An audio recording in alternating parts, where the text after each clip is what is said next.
Hello, my name is Sarah Bertoni. Today I'm going to talk about how the media impacts eating disorders. I feel like everywhere you look, you see a magazine or an article and it has a picture of someone who looks very tiny and frail and there's nothing to them. And then there could be a picture of a person that looks like they're the average weight. So you're like, oh, I wonder what this article's about. Then you go on to read it. So you're reading it, you're going on, and all of a sudden it starts getting really bad, and they start talking about how the person's overweight. And then you look back at the picture and you're like, I don't understand. So, what I'm trying to get across here is that the media is portraying these pictures of these individuals who look normal and look like they're perfectly fine, and then they're saying that they're obese or overweight and that we shouldn't look like this and it's unacceptable.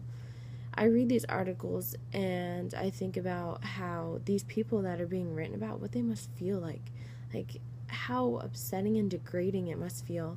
And then I think about how the people who are reading this must feel about themselves. I mean, they see these pictures and think these people look fine, and then they read the article and see how bad it is, and they look at themselves and they're like, wow, I look nothing like the person in this picture. I look worse maybe. When really they're perfectly fine and should be happy about the way they are. You know, we think about how bad these articles might be, but then we think we need to look better and we need to do something about it.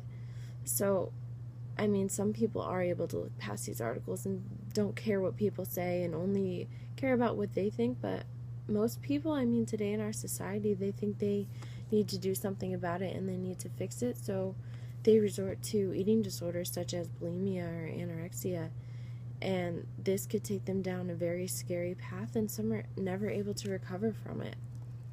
The reason I brought up this discussion is because the media has progressed so much now that almost everything is done online, and word travels so much faster. I mean, you might have to wait to see an article tomorrow that'll be up that night because of technology. I mean, we are capable of doing so many things. Younger children are seeing these pictures and they don't know any better, so they turn to eating disorders because that's what the media thinks is acceptable. I mean, they scroll down their timeline and all they see are these pictures, and the media is saying that we can't look like this. Like, we can't look like what? I think we are perfectly fine the way we are. The improvement in technology is amazing, but it can be so scary. I mean, they want to attract people to their sites, which they usually end up doing, but it's hurting a good percentage of the people who get addicted to looking at this media. Now, let's think about this a little more in depth. Picture yourself sitting in a car on the way to the beach with your family. I mean, you're happy, excited to go there, but how many times do you pull out your phone? How many times do you go online and look at Facebook or Twitter or Instagram? What kind of headlines do you see?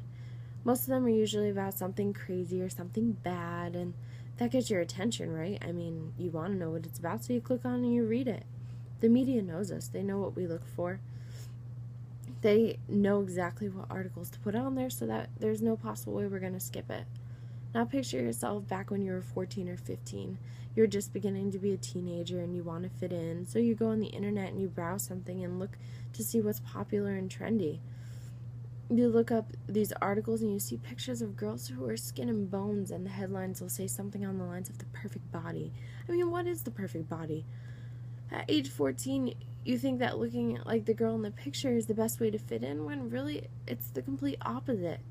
I mean, the media takes over and portrays this image that is nowhere near the average weight of a teen or an adult. Now, gladly, I have recently seen some media changing their ways, and they're making the image of beauty so much better. I mean, there's the store Aerie, which is a part of American Eagle, and they're having their models use their natural look. They're not adjusting any of the pictures online, which is another way that technology has taken over. They're letting their natural beauty show, and they're letting young girls know that they can be the way they are and they don't have to change anything. We need more of this, which I really hope to see in the future.